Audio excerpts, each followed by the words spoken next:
तो पहला चैप्टर का नाम है Indian civilisation and culture.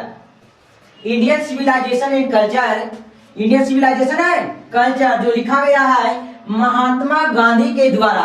Mahatma Gandhi को शॉर्ट में एमजी भी लिखते हैं, हमारे एग्जाम में भी आता है एमजी करके। अब देखिए महात्मा गांधी का जन्म आप लोग जानते हैं कब हुआ है, 1869 में, और मृत्यु हुआ है 1948 ईस्वी में। ये बात वेल नोन, यानी महात्मा गांधी कौन कौन से नाम से जाने जाते थे। तो पहला छोटू बापू, दूसरा है फादर ऑफ नेशन, और तीसरा गांधी जी, और इसके अलावा एक और उनका नाम था मोहनदास करमचंद गांधी, पूरा नाम। ये 4 नाम से वह जाने जाते थे। लेकिन हमारे एग्जाम में सबसे ज्यादा आता है क्वेश्चन कि who is well known father of nation, यानी फादर ऑफ नेशन के नाम से कौन जाने जाते थे। तो महात्मा गांधी या गांधी जी। चलिए अगला point, he has 2 weapons। Mahatma Gandhi के पास 2 weapons थे, अर्थात 2 हथियार थे, ट्रूथ एंड नॉन वायलेंस, सत्य और अहिंसा। आगे he was an Indian lawyer, वह एक इंडियन लॉयर थे यानी वकील थे, लीडर थे, एंड राइटर यानी लेखक भी थे। कौन? Mahatma Gandhi. His autobiography, his autobiography, उनका ऑटोबायोग्राफी का नाम है माई एक्सपेरिमेंट्स विथ ट्रूथ, यह लिखा गया था 1927 में। ठीक, चलिए आगे। फारो, फारो एक संस्था है, फारो एक संस्था है where rulers of ancient Egypt, क्या बनाएगा? इजिप्ट। फारो मिस्र देश का एक संस्था है। फारो मिस्र देश का कहा क्या है? संस्था है जो इजिप्ट में, कहा जी? इजिप्ट में। आगे gibbon is associated with Italy, gibbon बंदर की प्रजातियां हैं जो पाया जाता है इटली। गिबन तो इटली है, फारो तो इजिप्ट। फारो बोलेंगे तो बोलिएगा इजिप्ट, और गिबन कहां पाया जाता है? इटली में। The mind is restless bird, the mind is restless bird, ये मेरा भरने के लिए आता है कि द माइंड इज, तो क्या भरेंगे? रेस्टलेस बर्ड या bird. Indian glory is dead, it is immovable, immovable, immovable, immovable. ठीक है, चलिए अब देखते हैं अगला ऑब्जेक्टिव की ओर। देखते हैं अगला point, Indian glory is dead is immovable, immovable, ये मेरा बुक का है लाइन। ठीक है, इसे भरने के आता है तो लिखा हुआ रहेगा आपका Indian glory is dead is, तो क्या भरेंगे? इमोवेबल। आगे देखिए अगला पॉइंट, आवर फोर फादर, हमारे पूर्वज डिड नॉट इन्वेंट मशीनरी, यानी मशीन, हमारे पूर्वज मशीन का आविष्कार करना नहीं चाहते थे। क्यों? बिकॉज, क्योंकि they would have made us lazy, क्योंकि वे जानते थे कि हम लोग मशीन के आविष्कार से लेजी हो जाएंगे, या फिर they knew we would become slaves, या मशीन के गुलाम हो जाएंगे।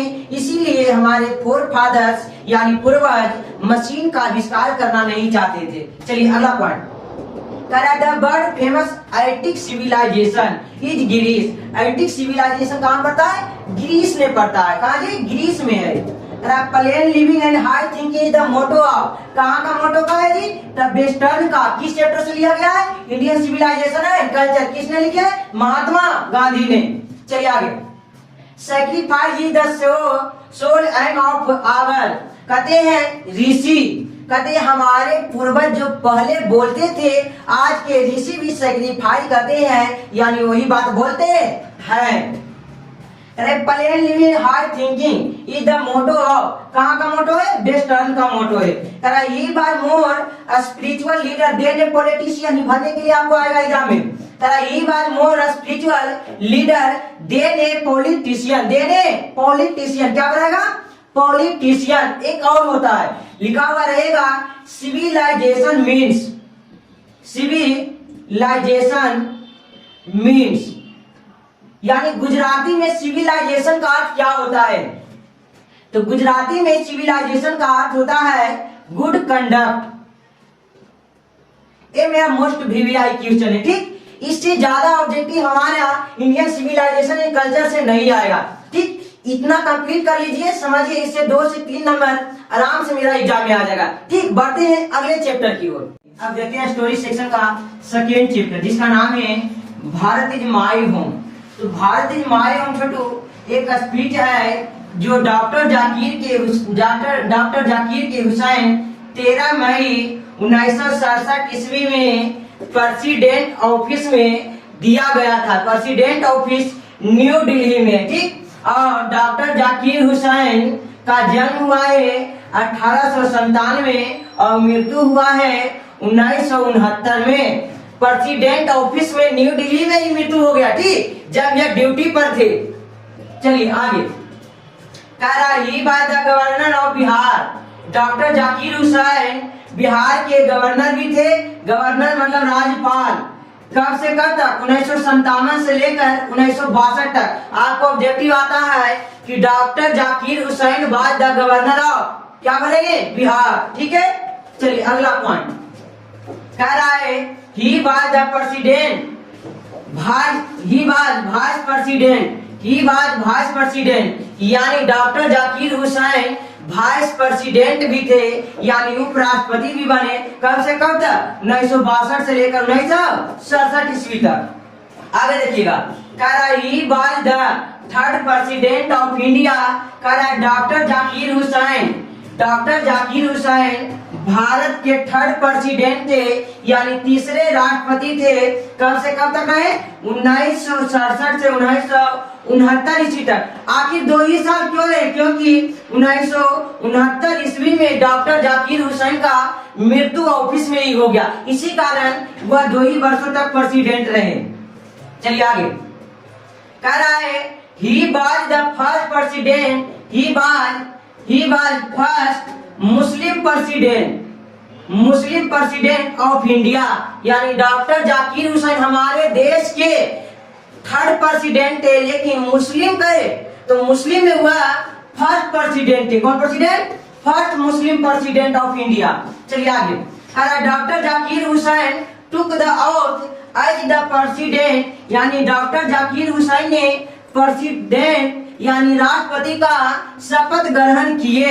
अगला पॉइंट कह रहा है education is the prime instrument of nation building. कह रहा है एजुकेशन जो है हमारे देश के समाज को राज्य को आगे बढ़ाने वाला सबसे मुख्य इंस्ट्रूमेंट है यानी औजार है। यह भरने के लिए मेरा आता है एग्जाम में, ठीक, याद रखिएगा। Doctor Zakir Hussain said that यानी डॉक्टर जाकिर हुसैन ने कहे Bharat is my home and its people are my family. कहेगा who said Bharat is my home and its people are my family. तो किसने बोले जी? डॉक्टर जाकिर हुसैन ने। आगे कह रहा है ही गोट भारत रत्न अवार्ड इन 1963। कह रहा डॉक्टर जाकिर हुसैन को 1963 ईस्वी में भारत रत्न अवार्ड से सम्मानित किया गया यानी वह प्राप्त भी किए। कौन अवार्ड? भारत रत्न अवार्ड, ठीक है। कब प्राप्त किए? 1963 ईस्वी में, ठीक है। चलते हैं इसका अगला पॉइंट देखते हैं। चलिए देखिए अगला point doctor Zakir Hussain entered the office of the president in a spirit of. ये मेरा बुक का लाइन है, ठीक है। और यहाँ तक मेरा रहता है एग्जाम में दिया हुआ, तो हमको भरना क्या होगा रहेगा इस तरह से कि doctor Zakir Hussain entered the office of the president in a spirit of. तो इन ए स्पिरिट ऑफ रहेगा तो भरेंगे prayerful humility and total dedication. क्या भरेंगे? स्पिरिट ऑफ रहेगा लास्ट में तो भरेंगे prayerful humility and total dedication. देख लीजिएगा ध्यान से, जिस लाइन में रहेगा ए स्पिरिट ऑफ लास्ट में उस लाइन में हम लोग भरेंगे prayerful humility and total dedication. चलिए अगला point doctor Radha Krishnan never lost his fight in. कह रहा है एक भी मेरा लाइन में कविता का दिया हुआ आपको रहेगा doctor Radha Krishnan never lost his fight in रहेगा लास्ट में तो उसमें भरेंगे इसेंशियल ह्यूमैनिटी ऑफ माइंड। क्या भरेंगे? स्पिरिट ऑफ रहेगा तो भरेंगे prayerful humility and total dedication, लेकिन लास्ट में लाइन के रहेगा हिज फाइट तो भरेंगे इसेंशियल ह्यूमैनिटी ऑफ माइंड।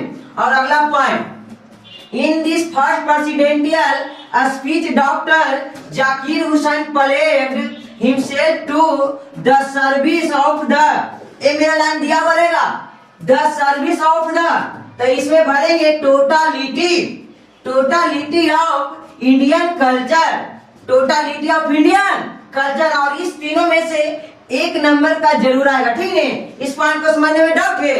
चलिए, नहीं डाउट है तो बढ़ते हैं अगले चैप्टर की ओर। चलिए, अब हम जानते हैं स्टोरी सेक्शन का थर्ड चैप्टर, जिसका नाम है ए pinch of snuff. A pinch of snuff यह एक छोटू शॉर्ट स्टोरी है। क्या है? शॉर्ट स्टोरी है, जो लिखा गया है मनोहर मालगोनकर के द्वारा। यानी हम कह सकते हैं कि मनोहर मालगोनकर बाज ए शॉर्ट स्टोरी राइटर, मनोहर मालगोनकर बाज ए शॉर्ट स्टोरी राइटर। इस तरह से भी मेरे एग्जाम में एक नंबर का था। ठीक, नोट कर लीजिएगा, मनोहर मालगोनकर बाज ए शॉर्ट स्टोरी राइटर। हम इसलिए नहीं लिख रहे कि वीडियो छोटा हो सके, क्योंकि पूरा के पूरा क्रैश कोर्स मात्र एक वीडियो में बना रहे हैं, इसलिए कुछ पॉइंट को बता देंगे, उसको नोट कर लीजिएगा। मनोहर मालगोनकर बाज ए शॉर्ट स्टोरी राइटर। मनोहर मालगोनकर का जन्म 1913 ईस्वी में हुआ है और मृत्यु हुआ है 2010 ईस्वी में। चलिए आगे, नानू काका was the narrator's material uncle. कहे रहा है कि मनोहर मालगोनकर, यानी नरेटर का मतलब राइटर, राइटर मतलब लेखक, मनोहर मालगोनकर के नानू काका मटेरियल अंकल थे। मटेरियल अंकल मतलब मामा, यानी मम्मी के भाई को मामा कहते। ठीक, तो कहेगा कि नानू काका बाद द नरेटर्स ऑफ, यानी क्या थे? तो मटेरियल अंकल थे। ये भी मेरा एग्जाम के लिए VVI पॉइंट है। आगे, अब देखिए, नानू काका छोटू, नानू काका ग्वालियर से आ रहे थे दिल्ली, क्योंकि दिल्ली में मनोहर मालगोनकर सेक्रेटरी का काम करते थे। ठीक है, तो उन्हें वह कुछ मंत्री से मिलने के लिए ग्वालियर से दिल्ली आ रहे थे, और नानू काका के पास टिकट था थर्ड क्लास का, लेकिन वह ट्रेवल किए, यात्रा किए सेकेंड क्लास में। कौन क्लास में? सेकेंड क्लास में। याद रहेगा कि नानू काका के पास टिकट जो था थर्ड क्लास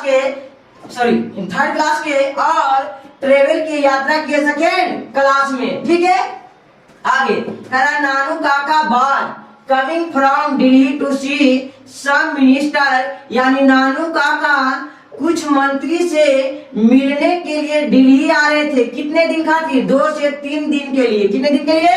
2 से 3 दिन के लिए। 2 से 3 दिन के लिए दिल्ली आ रहे थे। ठीक, करा, नानू काका took out his checkbook and write a check 1,000 rupees. Nanu Kaka ने अपना चेक निकाला, चेकबुक निकाले, और राइटर को यानी लेखक को 8,000 रुपीज का चेक काट कर दिए। ठीक, आता एग्जाम में भी VVI पॉइंट है। नानू काका gave the Dhobi A 2 rupees note, यानी नानू काका ने धोबी को दिए एक 2 रुपया का note.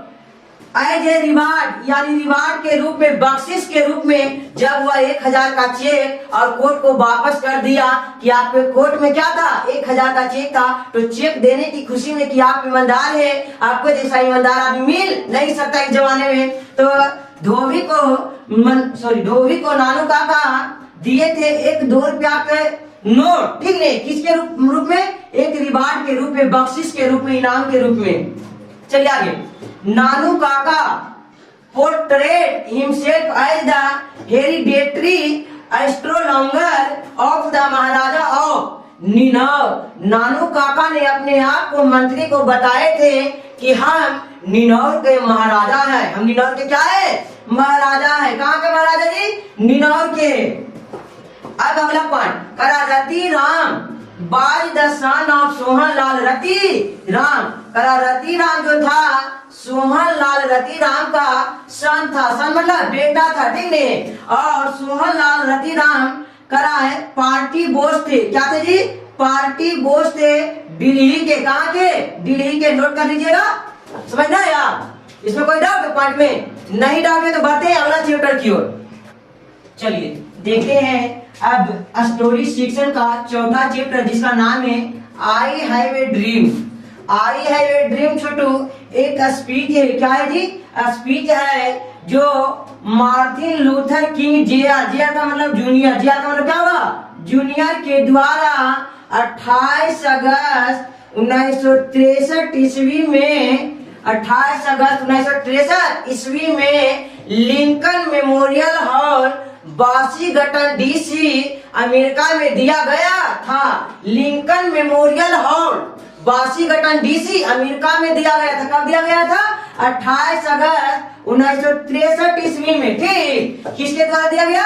Martin Luther King junior के द्वारा। अब इनका जन्म हुआ है 1929 ईस्वी में और इनका मृत्यु हुआ है 1968 ईस्वी में। ठीक है, आगे करा ही गोटे नोबेल प्राइज कराए मार्टिन लूथर किंग जूनियर को एक नोबेल प्राइज मिला। कब मिला जी? 1964 ईस्वी में। कब मिला? 1964 ईस्वी में। करा ही बाजे नेग्रो, ही बाजे नेग्रो, वह एक नेग्रो थे।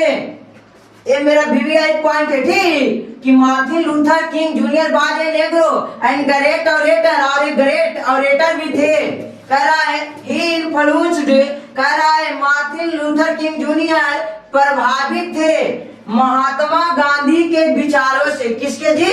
महात्मा गांधी के विचारों से वह प्रभावित थे, इन्फ्लुएंस्ड थे।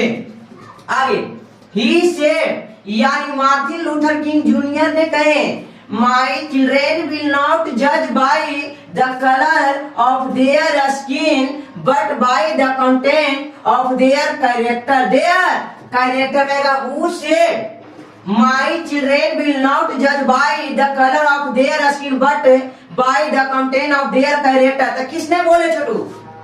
मार्टिन लूथर किंग जूनियर ने। अब कहेगा कि इज फ्रॉम किस कहानी की लाइन है? तो आई have a dream, I have a dream, इसमें कोई डाउट नहीं है। अमेरिका है गिवन द नेग्रो पीपुल, यानी अमेरिका ने नेग्रो लोगों के दिया। क्या दिया छोटू? बर्ड चेक दिया, यानी जो चेक दिया वह बर्ड था, यानी डुप्लीकेट था। इस चैप्टर से और कोई ऑब्जेक्टिव नहीं है। चलिए बढ़ते हैं अगले चैप्टर की ओर। चलिए अब जानते हैं स्टोरी सेक्शन का 5वां चैप्टर, जिसका नाम है ideas that have helped Mankind. यह एक ऐसे है, क्या है बाबू?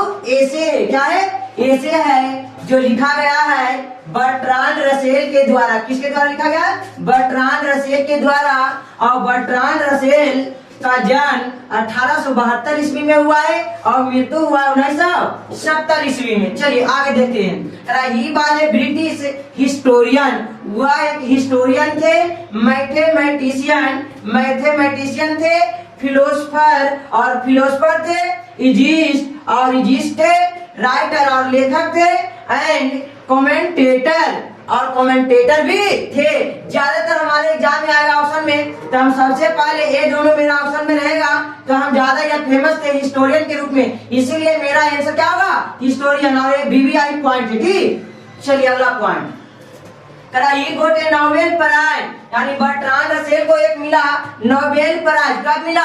1950 ईस्वी में। भी वीवीआई पॉइंट है। ठीक, लिटरेचर के क्षेत्र में बर्ट्रांड रसेल को मिला एक नोबेल प्राइज। कब मिला? 1950 ईस्वी में।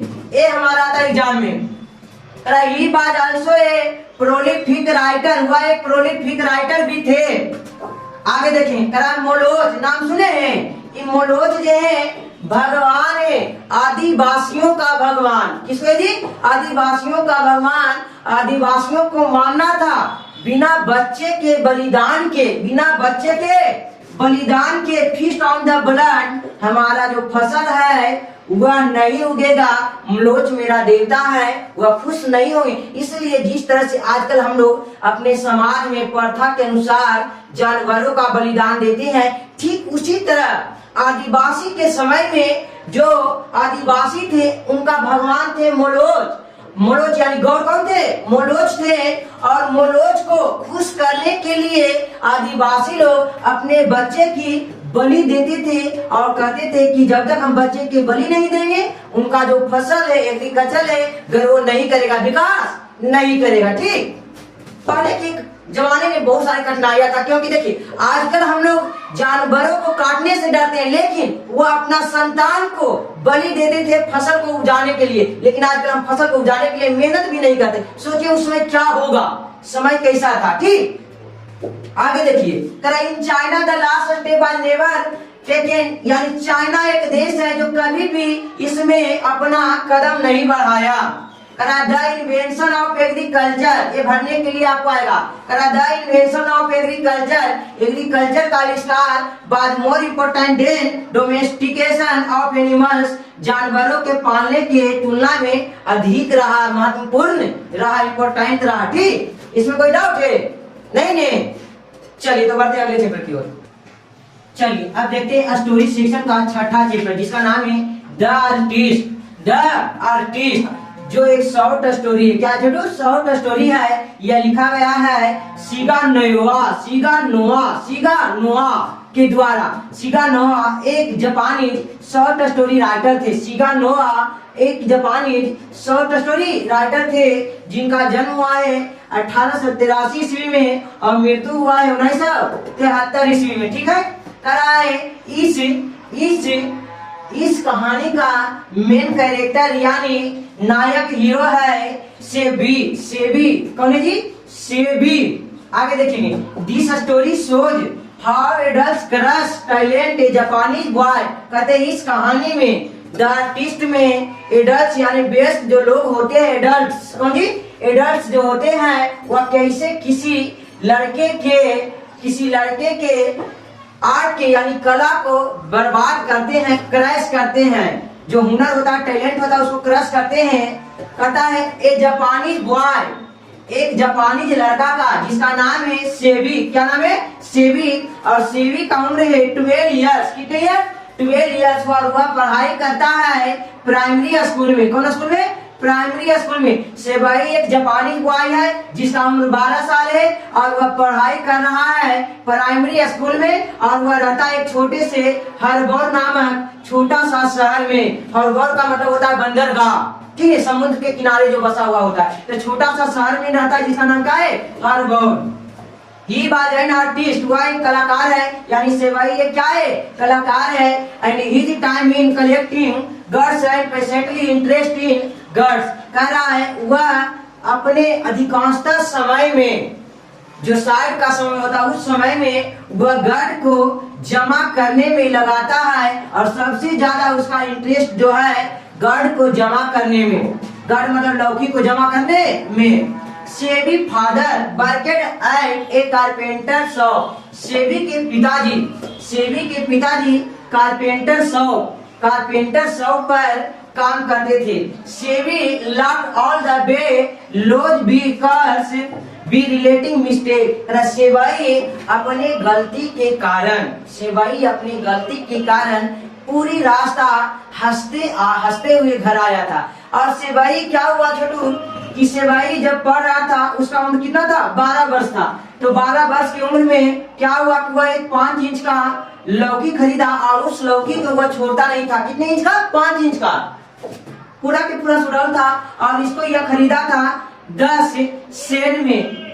जापान का मुद्रा होता है एन, जिस तरह से हम लोगों का मुद्रा होता है रुपया और उससे छोटा मुद्रा होता है पैसा, उसी तरह से जापान का मुद्रा होता है एन और इसके छोटा होता है सेन। तो 5 इंच के लौकी को खरीदा एक दुकान से 10 सेन में और इसको पॉलिश कर रहा था स्कूल में। कहाँ कर रहा था? स्कूल में। तो एक टीचर पढ़ा रहे थे इथिक्स। कौन सा सब्जेक्ट? इथिक्स पढ़ा रहे थे। तो पढ़ाने के दौरान टीचर का नजर पड़ गया सेबी के ऊपर। और जब सेबी के ऊपर नजर पड़ गया तो सेबी को काफी मतलब जो बात था बुरा वो बोले, एकदम बैड बात बोले। और उसका कंप्लेन उसके मम्मी से किए। किसके? मम्मी से। और मम्मी करते करते मम्मी के जाने लगे टीचर और टीचर चले गए। उसके बाद आए उसके पिताजी और पिताजी आए तो सेवाई को बहुत पीटे। और 1 या 2 दिन बाद जो टीचर थे वह जो लौकी था गर्ड था 5 इंच का, उस लौकी को दे दिए अपने स्कूल का पोर्टर का मतलब होता है चपरासी। पोर्टर का मतलब क्या होता है? चपरासी। और चपरासी उस लौकी को एकदम जिसमें हम लोग रखते हैं भूसा वगैरह, कट्टू भूसा रखते हैं, उसी तरह से पोर्टर यानी चपरासी के घर में एक रूम था, अंधेरी रूम, और उस रूम में रख दिया। लेकिन महीना भर बीत जाने के बाद जो पोर्टर था, चपरासी था, उसके घर में आर्थिक कंडीशन गिर गई। अब आर्थिक कंडीशन गिरने के कारण सोचा कि लौकी को चलते हैं कोई ऐसा दुकान में बेच देते हैं चित्र वाले में, जिससे हमें कुछ रुपया का इनकम हो जाए। तो लौकी को बेचने गया तो दुकानदार ने बोला उस लौकी को मिलेगा 10 एन। क्या मिलेगा? 10 एन।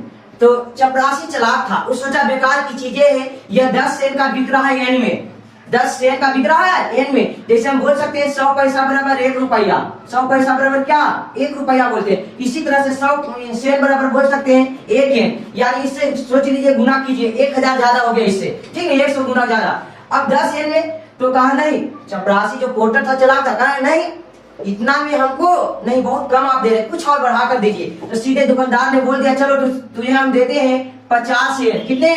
50 एन। इससे ज्यादा कुछ बोलना नहीं। तो क्या हुआ, यह जो पोर्टर था पोर्टर को दे दिया या कितना? 50 एन। और यह पोर्टर का लगभग साल भर की कमाई होती थी 50 एन। जब साल भर यह काम करता था स्कूल में तो उसे मिलता था लगभग 50 एन। लेकिन पोर्टर को एक बेकार की वस्तु समझकर टीचर ने दे दिया, किसको? पोर्टर को, यानी चपरासी को। चपरासी को साल भर की कमाई मिल गई इस गढ़ से, एक 5 इंच का गढ़ थी। और यही गढ़ को जो कुरियर डीलर था, कुरियर डीलर बोलते हैं, चित्रकला वाले जो दुकान होता है ना, कुरियर डीलर, तो वह इस 50 एन में डील किया और पोर्टर को 50 एन दे दिया। और 50 एन देने के बाद पोर्टर चला गया हुआ पैसे लेकर। लेकिन कुछ दिनों बाद यही जो गढ़ था यानी लौकी था, यह 50 एन के लौकी बेच दिया दुकानदार ने कुरियर डीलर में 600 एन में। कितने में बेच दिया छोटू? 600 एन में बेच दिया, ठीक है। एक डीएम के यहाँ, डिस्ट्रिक्ट कलेक्टर, डिस्ट्रिक्ट मजिस्ट्रेट के यहाँ, डीएम के यहाँ बेच दिया। सोचिए, खरीदा था इस लौकी की कीमत 10 एन था छोटू, और पोर्टर ने बेचा 50 एन में, और डीएम ने खरीदा 600 एन में। इस लौकी का कीमत क्या है, इस कहानी में बताया गया कि कैसे किसी वयस्क ने एक बच्चे के कला को बर्बाद कर दिया। किसका कला को? सेबी का कला। अब सेबी का उम्र कितना था? 12 वर्ष। सेबी कहाँ का लगा था? जापानी बॉय था। कहाँ था? जापानी। इसमें कोई डाउट? पहला कौन छोटू? सेबी ने कितने इंच का लौकी खरीदा? 5 इंच का। कितने में खरीदा? 10 सेन में खरीदा। कितने में? 10 सेन में। बताइए दुकानदार ने पोर्टर से कितने में खरीदा? तो 50 सेन में। और बताइए डिस्ट्रिक्ट मजिस्ट्रेट ने कितने में खरीदा? तो 600 एन में। ठीक, इसमें कोई डाउट नहीं है। बढ़ते हैं अगले चैप्टर की ओर। चलिए अब जाते हैं स्टोरी सेक्शन का 7वां चैप्टर, जिसका नाम है ए चाइल्ड इज बॉर्न। क्या नाम है Chhotu? A child is born. A child is born क्या है? एक ऐसे है, ये चाइल्ड इज बॉर्न क्या है? एक ऐसे है जिसका राइटर है जर्मन गिरीर। ये चाइल्ड इज बॉर्न का राइटर है जर्मन गिरीर। कौन है छोटू? जर्मन गिरीर। और यह एक ऑस्ट्रेलियन राइटर है, यह एक ऑस्ट्रेलियन राइटर है। इनका जन्म हुआ है 1939 ईस्वी में, लेकिन मृत्यु अभी तक नहीं हुई है, ठीक।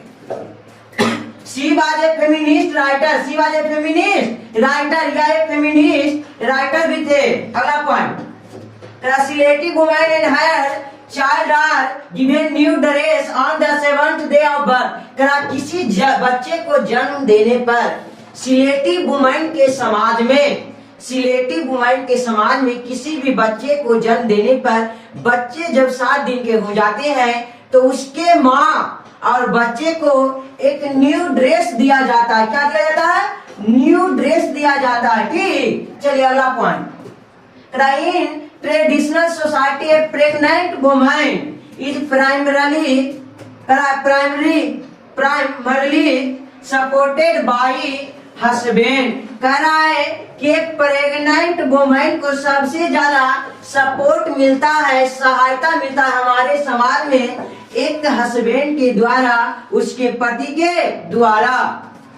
करा the ceremony is held boy और girl when the baby is 7 days. करा किसी भी बच्चे को जन्म होने पर, चाहे मेरा बेबी बॉय हो या गर्ल, उसके जन्म होने के बाद 7वें दिन पर रिंग सेरेमनी मनाया जाता था। करा इन बांग्लादेश भरने के लिए आएगा। In Bangladesh children under the age of the 5 or 6 are looked after by the whole family. Bangladesh में 5 से 6 वर्षों तक बच्चे को पूरे फैमिली के द्वारा देखभाल किया जाता था। समझना यार, जब बच्चा 7 दिन का हो जाए तो सेरेमनी भी मनाया जाता है और बच्चे को माँ के भी ड्रेस दिया जाता है। कहाँ जी? बांग्लादेश में। यह कहानी कहाँ का है? बांग्लादेश का। चलिए बढ़ते हैं अगले चैप्टर की ओर। चलिए अब हम लोग जानते हैं स्टोरी सेक्शन का 8वां चैप्टर, जिसका नाम है हाउ फिनिश द परेश। यह एक ऐसे है, क्या छोटू? ऐसे है जो लिखा गया है डोरोथी एल सेयर्स के द्वारा और इनका जन्म हुआ है 1893 ईस्वी में और मृत्यु हुआ है 1957 ईस्वी में। अब देखिए इसका अगला पॉइंट कह रहा है freedom of press is restricted during war, यानी कह रहा है कि प्रेस के फ्रीडम को रेस्ट्रिक्टेड कर दिया जाता है, यानी रोक दिया जाता है वार के दौरान। यह भरने के लिए आता, ठीक है, कि freedom of press is restricted during क्या होगा? वार होगा। ठीक, आगे तीसरा point the state is the servant of the people. State जो होता है पीपुल का सर्वेंट होता है। स्टेट भरने के लिए मेरा आएगा कि द खाली स्थान is the servant of the people, तो क्या भरेंगे? स्टेट भरेंगे। ठीक, आगे चलो द प्रेस कैन मेक और ब्रेक रेपुटेशन। जो प्रेस है मीडिया वाला है, वह हमारे रेपुटेशन को यानी इज्जत को चाहे बढ़ा सकता है, मेक कर सकता है या ब्रेक कर सकता है यानी गिरा सकता है। ठीक, इसमें कोई डाउट? इससे इतना एक पॉइंट मोस्ट वीवीआई है। अब बढ़ते हैं अगला चैप्टर की ओर। कह रहा है स्टोरी सेक्शन का 9वां चैप्टर, जिसका नाम है दर्द। क्या नाम है? दर्द क्या है? शॉर्ट स्टोरी है बाबू। क्या है जी? Short story. दर्द क्या है? शॉर्ट स्टोरी है जो लिखा गया एच.जी. वेट्स के द्वारा, और एच.जी. वेट्स का पूरा नाम है हर्बर्ट अर्नेस्ट वेट्स। ठीक, और एच.जी. वेट्स एक शॉर्ट स्टोरी राइटर है। एच.जी. वेट्स एक शॉर्ट स्टोरी राइटर है। इनका जन्म हुआ है 1905 ईस्वी में और मृत्यु हुआ है 1974 ईस्वी में। मृत्यु कब हुआ? 1974 ईस्वी में। चलिए देखते हैं अगला पॉइंट। करा दर्द set in the English country. यह जो कहानी है दर्द इंग्लिश कंट्री के यानी विदेश के, हमारे देश के नहीं है, यानी भारत के नहीं बल्कि ब्रिटेन के है। करा said is about a farmer, एक फार्मर के बारे में जिसका नाम है जॉनसन। क्या नाम है? जॉनसन। जिसका नाम क्या है? जॉनसन। द अर्थ में एक फार्मर है जिसका नाम क्या है? जॉनसन।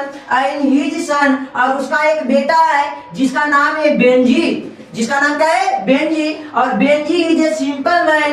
बेंजी एक मासूम लड़का है, इंसान लड़का है जिसे लोग पागल समझते हैं, बट वह पागल नहीं है, भोला भाला सीधा साला है, सिंपल है, यानी हम जिसे बोल सकते हैं इंसान। या मोस्ट वीवीआई पॉइंट है कि बेंजी बाज है, यानी बेंजी बाज है, सिंपल मैन या इंसान मैन। ठीक, चलिए बढ़ते हैं दर्द के अगला पॉइंट में।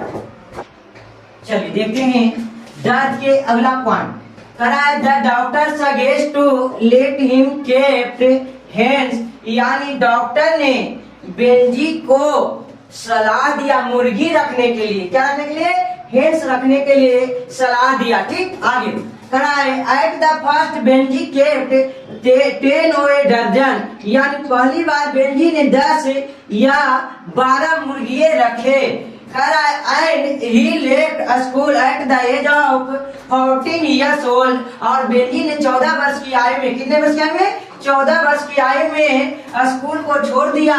देन ही हैड 40 और 50 hens, उस समय बेंजी के पास 40 से 50 मुर्गे थे। ठीक, आगे देखिए अगला पॉइंट। कह रहा है बेंजी पेरेंट्स प्लान, यानी बेंजी के माता पिता ने प्लान बनाए फॉर ए स्मॉल सेरेमनी, एक छोटी सी पार्टी का। When he was 21 years old, जब वह 21 साल का हो गया। And gave him a passbook, और तब उसे एक पासबुक दे दिए, यानी बेंजी के माता पिता जब बेंजी हो गया कितने वर्ष के? 21 वर्ष के हो गया, तब उसके माता पिता बेंजी को एक पासबुक दिए।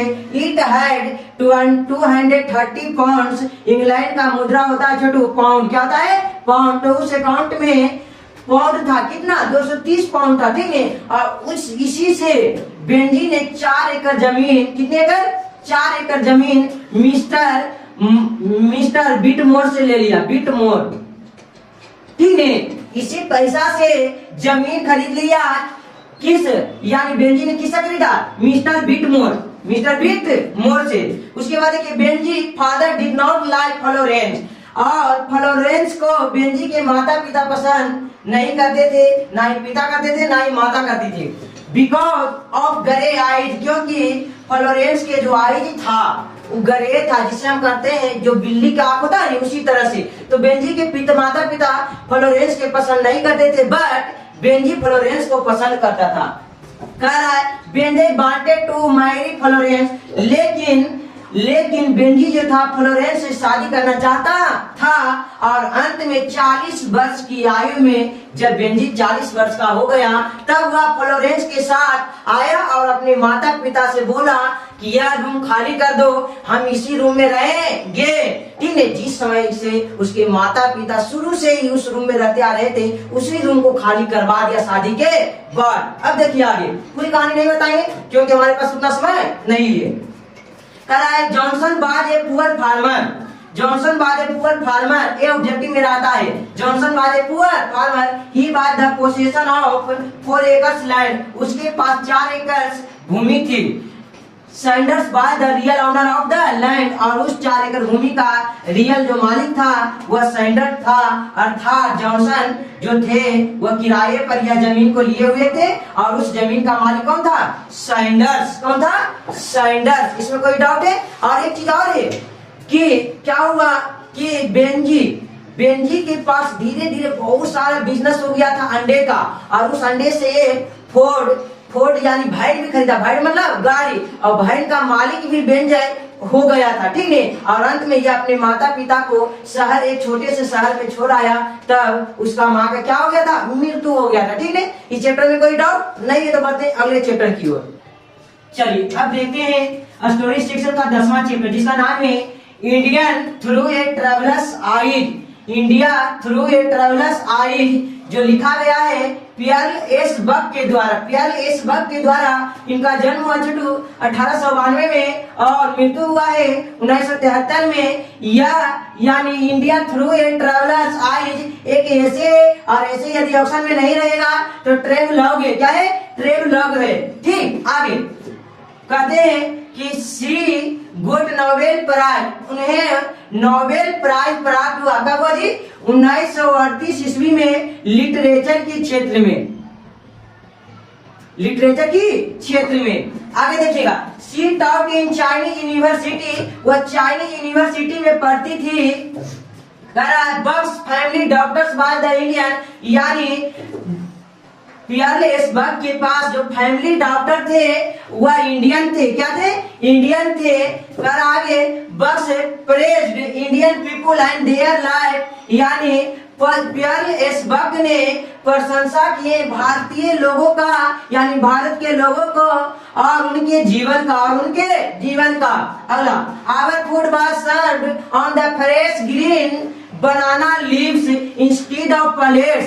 कहते हैं कि भारत में, बक्स जी बोलते हैं कि भारत में प्लेट के स्थान पर बनाना की पत्ती से भोजन को सुरक्षित किया जाता है, यानी ढाका जाता है। आगे religion is ever present in Indian life, यानी धर्म, रिलीजन का मतलब क्या होता है? धर्म अभी भी हमारे इंडियन के जीवन में प्रस्तुत है, यानी आज भी इंडिया के लोग धर्म को मानते हैं, चाहे कोई भी धर्म हो, हिंदू हो, मुस्लिम हो, सिख हो, ईसाई हो, जो भी धर्म है इंडिया में अभी भी धर्म को कायम रखे हैं, भुलाए नहीं है। आगे देखिएगा the writer visit an Indian family felt happiness, जब लेखिका इंडियन फैमिली से मिले तो उन्हें हैप्पीनेस फील हुआ। क्या हुआ?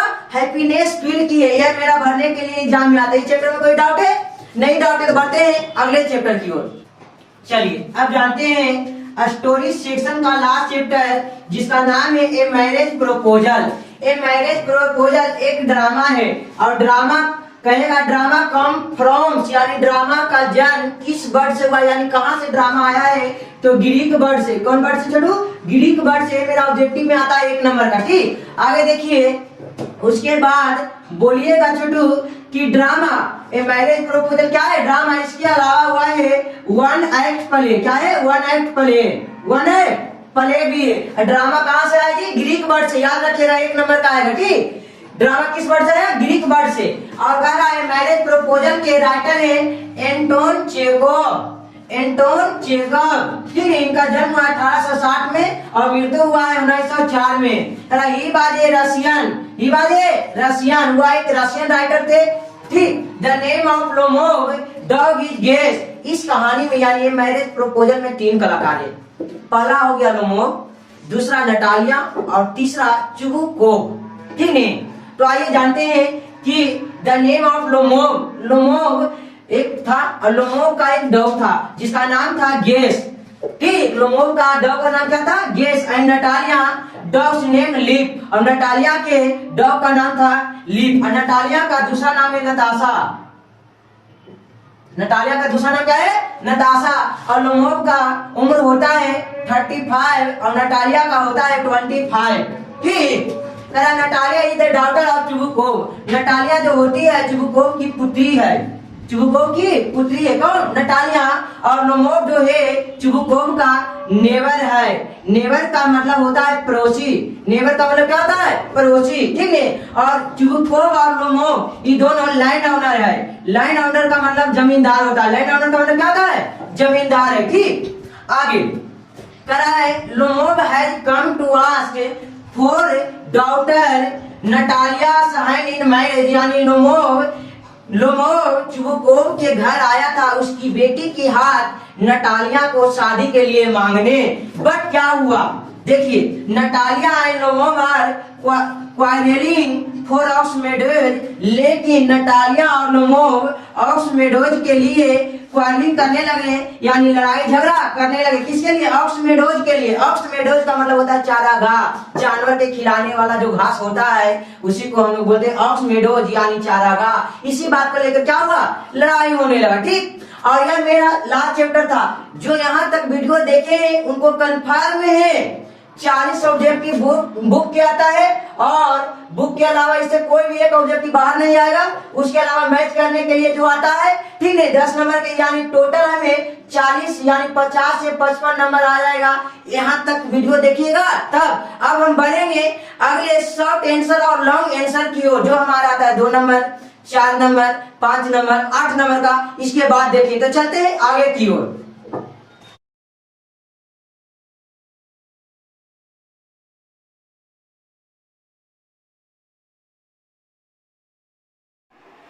Hello friends,